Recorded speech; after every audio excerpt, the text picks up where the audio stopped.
Saudações, investidor! Tudo bem com você? Você está no canal Aportando Conhecimento e no vídeo de hoje a gente vai falar sobre o fundo Kiso 11, que era um fundo que até um pouco tempo atrás era extremamente interessante, eu particularmente gostava bastante, e isso está meio que se desfazendo com o tempo e a gente vai explicar tudo o que vem acontecendo com esse fundo imobiliário nesse vídeo daqui. Mas tá bom, vamos antes só explicar basicamente o que é a tese de investimentos do Kiso 11, porque ela é uma tese um pouco diferente. Basicamente, o Kiso 11 ele é um FOF, ou seja, ele é um fundo de fundos. Ele compra cotas de outros fundos imobiliários. E qual que é a estratégia dele? Bem, a estratégia é seguir um índice, é seguir o Suno 30. E o que seria esse Suno 30? O Suno 30 ele é um índice criado pela empresa Suno, que inclusive é a empresa que eu trabalho, mas ele é um índice que foi criado para ser a média de fundos imobiliários. Ou seja, o índice Suno 30 ele não quer ser nem superior e nem inferior à média de rentabilidade dos FIIs. Ele quer ser exatamente a média. E como é que funciona o Suno 30? Na verdade, o Suno 30 ele é bem simples de entender o funcionamento dele, ao contrário do IFIX, que é um outro índice que também tenta ser a média dos fundos imobiliários, só que a metodologia do IFIX é realmente bem complicada. Já a do Suno 30 é extremamente simples. É simplesmente os 30 maiores fundos imobiliários da Bolsa de Valores em valor patrimonial, e isso com posições iguais. E também vale aqui destacar que a gestão da Killiman, que é a gestão que faz aí toda a parte da gestão do Kiso 30, ela tem liberdade para fazer pequenas arbitragens frente ao Kiso 11. Ou seja, essa daqui é o Suno 30, então aqui a gente tem os 30 maiores fundos imobiliários da Bolsa de Valores em relação a valor patrimonial e todos eles representam 3,33% do índice. A vantagem disso é que é muito mais fácil de entender como o Kiso 30 funciona do que entender o IFIX, que tem uma metodologia extremamente complicada. Tá bom, só que o que vem acontecendo com o Kiso 11? Basicamente, os fundos imobiliários eles caíram muito de preço em 2022, principalmente os FOFs. E aqui no canal a gente fez vários vídeos falando da grande oportunidade de investir em vários FOFs, inclusive o Kiso 30, que estava extremamente descontado lá naquela época lá de 2022. Mas será que o Kiso 11 atualmente ainda é uma grande oportunidade? E a gente vai discutir isso melhor nesse vídeo daqui. Então aqui a gente tem a carteira do Kiso 11 e vale aqui destacar novamente que não necessariamente a Killiman, que é a empresa que faz a gestão do Kiso 11, precisa seguir corretamente o índice Suno 30. Ela tem aí uma liberdade para fazer pequenas arbitragens, para colocar um pouco mais de um percentual em algum fundo que ela acha muito bom e um pouco menos em algum fundo que ela não acha tão interessante assim. E o que vem acontecendo com a carteira do Suno 11? Bem, na verdade, ele não está acompanhando corretamente o Suno 30. Então, conforme a gente consegue ver aqui, a gente consegue ver cada um dos fundos imobiliários aqui e a diferença dele para a relação de 3,33%, que é definida pelo índice. E na verdade, quando a gente faz essa análise, a gente chega à conclusão que na verdade esses percentuais acabam mudando muito por conta de variações de mercado. Então não é tão interessante assim a gente analisar, por exemplo, o XPML, que tem uma diferença de 0,17. É uma diferença muito pequena, que foi porque aí a cota acabou subindo um pouco mais e por isso que está aí num percentual um pouco maior do que 3,33%.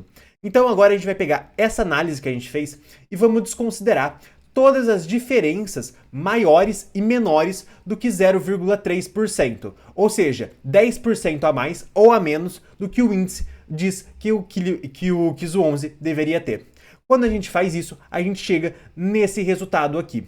Então tem alguns fundos imobiliários que a gente viu aqui que participaram do Suno 30 no passado e atualmente não participam mais, mas ainda estão na carteira do Kiso 11, então tudo certo. Por que ainda estão na carteira do Kiso 11? Porque eles caíram de valor e a gestão da Killiman entende que pode segurar esse fundo na carteira sem problema para vender por um preço mais interessante no futuro. Mas qual que é o problema que a gente enxerga aqui? Tem alguns fundos imobiliários que são esses aqui que estão listados aqui em cima, obviamente sem a parte de liquidez, que seria a parte que está em caixa, que é necessária para um fundo imobiliário, mas esses 4 fundos imobiliários aqui que estão grifados Poxa, eles nunca fizeram parte do Suno 30, eles não deveriam estar na carteira do Kizu 11. Não faz muito sentido, perante a estratégia do fundo, ter esses fundos imobiliários em carteira. E aqui a gente vê também que existem outros 2 fundos imobiliários que pertencem ao Suno 30, que não estão na carteira do Kizu 11 e que deveriam participar da carteira. Então, quando a gente faz essa análise, a gente vê que tem mais de 30% de todo o patrimônio do Kizu 11 desenquadrado em relação ao que o Suno 30 diz que ele deveria ter. E desses mais de 30%, 6,3% são desses 4 fundos aqui que sequer deveriam pertencer à carteira do Kizu 11, porque não fizeram parte do Suno 30 em nenhum momento. E esse que é o grande problema desse fundo imobiliário. Ele tentou fazer algumas arbitragens, só que isso acabou não dando muito certo, o mercado acabou caindo, e aí ele acabou ficando com essas cotas em carteira, sem poder vender essas cotas. Porque se ele vendesse, ele teria então que assumir esse prejuízo da venda dessas cotas e diminuir o rendimento. E isso aí está se tornando uma pedra no sapato de quem tem cotas do Kizu 11. Então aqui a gente consegue ver a variação da cota do Kizu 11 e a cota aqui, tanto do Suno 30 quanto do IFIX. Esses 2 índices aqui a gente vê que eles vêm andando muito próximo, porque os dois tentam ser a média do mercado, mas apesar de tudo isso, a gente vê que tem alguns pontos que o Suno 30 acaba superando um pouco o IFIX. Isso vai ficar um pouco mais evidente no longo prazo, porque ele tem uma metodologia um pouco mais simples e mais voltada para as novas estratégias de mercado. Então são aí os 30 fundos que mais cresceram e muito provavelmente no longo prazo isso seja mais interessante do que o IFIX propriamente dizendo, mas isso é uma coisa aí se analisar para o longo prazo. E conforme a gente consegue ver aqui, esse fundo imobiliário atualmente está abaixo do seu valor patrimonial, ou seja, está mais barato comprar o Kizu 11 do que sair comprando cada uma das cotas separadamente, sendo que seu valor patrimonial aí é de R$ 8,17, ele vem sendo negociado um pouco aí abaixo disso. Mas o que você deveria fazer se você tem cotas do Kizu 11? Bem, a primeira coisa que você deveria fazer, obviamente, é se inscrever no canal para ficar por dentro dos próximos vídeos, e se você já for inscrito, eu vou pedir para você deixar o like no vídeo para ajudar na divulgação. Mas qual que é a segunda coisa que você deveria fazer? Poxa, será que não te incomoda o Kizu 11 ter cotas de outros fundos imobiliários que ele não deveria ter? Poxa, eu particularmente fico um pouco incomodado com isso e não pretendo manter o Kizu 11 para o longo prazo. Apesar disso, ele está extremamente descontado, abaixo do valor patrimonial, pagando aí 7 centavos por cota por mês, o que dá um dividend yield maior do que 10%, 10,7% para ser um pouco mais exato. Então eu espero aí mais algum tempo as cotas valorizarem acima do valor patrimonial e talvez aí eu possa pensar em vender, mas no momento atual eu prefiro só ficar aguardando para ver os próximos passos do Kizu 11 e ver se realmente aquelas arbitragens daqueles fundos imobiliários que ele comprou realmente vão gerar resultado no próximo mercado de alta.